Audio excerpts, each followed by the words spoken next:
Hello বন্ধুগণ, welcome to care cricket news. আজকে আমরা কথা বলতে চলেছি কলকাতা নাইট রাইডার্স এবং আইপিএল 2025 মরশুমে ফার্স্ট ম্যাচ নিয়ে এবং কলকাতা নাইট রাইডার্সের ফার্স্ট ম্যাচের বেস্ট এবং স্ট্রং প্লেইং 11 কী হতে চলেছে এবং কলকাতা নাইট রাইডার্সের পেস অ্যাটাকে কোন বোলিংগুলো খেলতে চলেছেন এবং কলকাতা নাইট রাইডার্সের টিম কেমন হতে চলেছে তা সম্পূর্ণ বিস্তারিত আলোচনা করতে চলেছে এই ভিডিওর মাধ্যমে।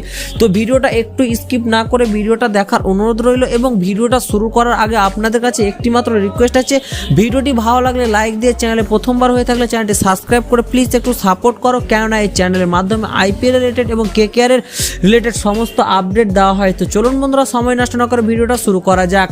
তো সর্বপ্রথম কথা বললে কলকাতা নাইট রাইডার্স ফার্স্ট ম্যাচের বেস্ট প্লেইং 11 নিয়ে এবং কলকাতা নাইট রাইডার্সের স্ট্রং প্লেইং 11 কি হতে চলেছে। তো এক নজরে দেখি যদি আমরা, তাহলে কিন্তু কেকেআর হয়ে ওপেনিং করবে কুইন্টন ডিকক এবং সুনীল নারায়ণ। হ্যাঁ ফ্রেন্ডস, ডিকক এবং সুনীল নারায়ণের কম্বিনেশন কীরকম হয় সেটাই দেখার বিষয় এবং নারায়ণ সল্টের যেরকম কম্বিনেশনটা হয়েছিল 2024 মরশুমে সেই রকম যদি হয় তাহলে কিন্তু সোনমে সোহাগার মতো হয়ে যাবে কেকেআর এর।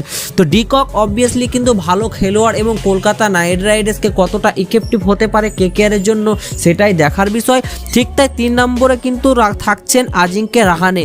হ্যাঁ ফ্রেন্ডস, রাহানে কিন্তু আনসোল্ড প্লেয়ারকে কিন্তু কেকেআর পরে নিয়েছিল এবং কলকাতা নাইট রাইডার্সের কিন্তু ক্যাপ্টেনও হতে পারেন আজিঙ্কে রাহানে কিন্তু শোনা যাচ্ছে সোশ্যাল মিডিয়ায়। ঠিক তাই 4 নম্বরে থাকছেন ভেঙ্কটেশ আয়ার এবং 5-6-এ থাকছেন রাসেল এবং রিঙ্কু সিং। ঠিক তাই 7 নম্বরে থাকছেন রামানদীপ সিং এবং 8-এ থাকছেন হর্ষিত রানা, 9-এ ভ্যাভো আরোরা এবং 10-এ স্পেন্সার জনসন অথবা উমরান মালিকের প্লেয়ার হতে পারে অথবা ফরেন কোনো বিদেশি ফাস্ট বলারও হতে পারে এবং 11-তে ভরণ চক্রবর্তী। তো এটাই হতে চলেছে কলকাতা নাইট রাইডার্সের স্ট্রং প্লেইং 11।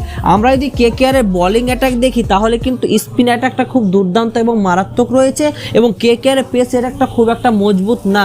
তো ইন্ডিয়ান কোয়ালিটি ফাস্ট বলার রয়েছে এবং কলকাতা নাইট রাইডার্সকে যেরকমভাবে 24 মরশুমে হর্ষিত রানা, ভ্যাভো আরোরার মতো ইয়ং প্লেয়ার হয়েও কিন্তু ভালো বেহতরিন পারফরমেন্স করে দিয়েছিল, সেই রকম পারফরমেন্স করতে পারে তাহলে কিন্তু দুর্দান্ত হবে কলকাতা নাইট রাইডার্সের জন্য। এবং হর্ষিত রানা কিন্তু তিনোর ফরম্যাটে কিন্তু ডেবিউ করে গেছেন ইন্ডিয়ান টিমে এবং ইন্ডিয়ান টিমে কিন্তু প্রত্যেকটাই ম্যাচে কিন্তু ফার্স্ট ডেবিউ ম্যাচে 3টে করে উইকেট নিয়েছে, তোমরা তো সব জানোই। এবং কলকাতা নাইট রাইডার্সের প্রথম ম্যাচেই কিন্তু এই ম্যাচটি এই প্লেইং 11টা হতে চলেছে কেকেআর এর।